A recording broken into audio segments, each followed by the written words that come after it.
From football to concerts, this Saturday is going to be a great one for you to check out. The Champagne and Roses Tour with Neo, Mario, and Pleasure P is coming to the Motor City. It's kicking off at the Michigan Lottery Amphitheatre at Freedom Hill in Sterling Heights. And joining us to tell us more about it is singer and songwriter Mario. Good morning. Thank you for being here with us. What a treat.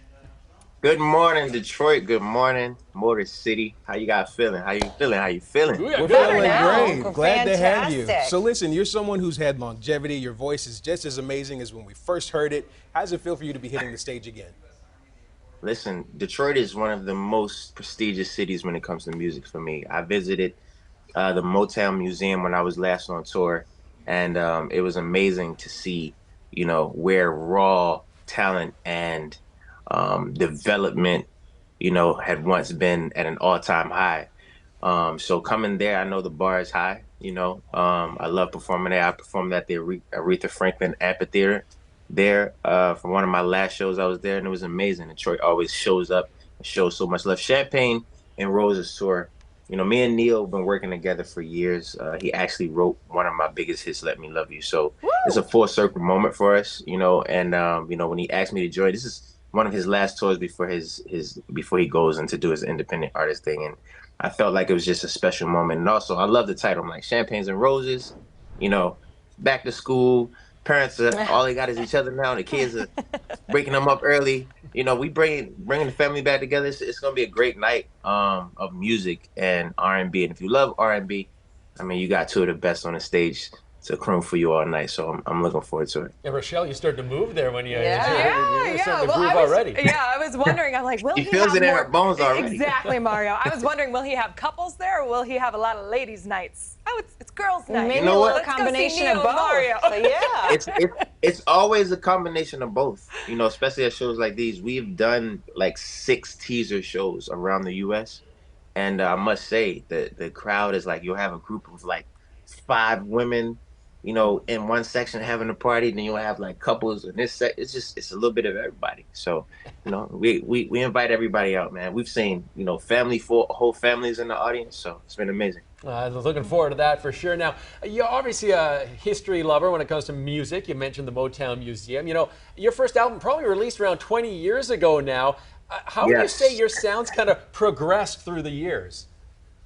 I have a very versatile palette when it comes to music. I grew up listening to everything. I grew up in a household of 18 people, right? Mainly my cousins and aunts and uncles. And I heard a lot of different types of music. My mother would play a lot of like, 90s R&B and hip hop.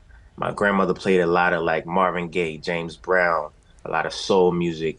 So if you listen to my catalog, it's the best way to get to know my vocal as an artist. My latest single, Main One, is more of like a fun, up-tempo, summery record that I did with me, Thicke, and Lil Wayne. But now I'm going back into a phase of exploration of really making real R&B again. Me and James Fauntleroy, who's responsible for records like Leave the Door Open and so many records with Bruno and other artists, Justin Timberlake. And he also is from 1500 Academy, which they're doing a lot of things.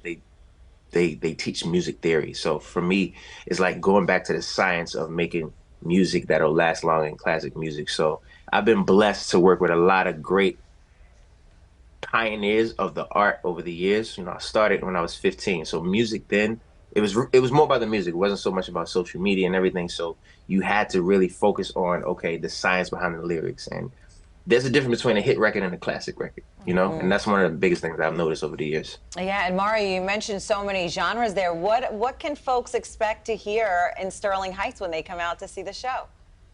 Man, you guys can expect to hear a lot of love, a lot of passion, your favorite music. And I expect to hear y'all singing along with me. I love moments where the music is off and I just sing a cappella with just like maybe some keys or just guitar. So if you're into listening to raw vocals and just the mic is always on, it's the night for you. This is the night where we celebrate R&B in a great city like Detroit, where soul music has some of its beginnings and greatest moments ever. I'd love to hear your raw vocals. I don't want to hear my raw vocals, No. so I'll defer to Mario when he's on stage. Hey, Mario, really quick, I just have to mentally prepare. Can we expect Just a Friend on the set list? Come on. All right. I just needed to. I wanna know if you got a man. I wanna know everything. I wanna know your number and if I can come over and all of that. All right, of it. thank you there. Bravo. It's 5 a.m. All right, we appreciate it. Also, got to tell you, I see that you and I share a birthday. You recently celebrated Oh. August 27th, so happy belated. We're looking Hey, forward to happy seeing you belated there at the birthday, show. Virgo twin. Shout out to the Virgos out there. Yeah, it was a great birthday, man. I went to Turks and Caicos. It was my first vacation in a while. I promised myself after this one, I'm like, every 4 months, I have to do something to kind of take a break from work. Because as Virgos, as you know, we will work. We're workaholics. We don't take breaks. So it was great, man. I had a great birthday. And then the other night, me and 2 Chainz did something at Nightingale here in LA. It was a great night. It was a great night. A lot of love. Happy birthday to the Virgos out there. All right, Still sounds Virgos. good. We're looking forward to that concert. Thanks again for your time.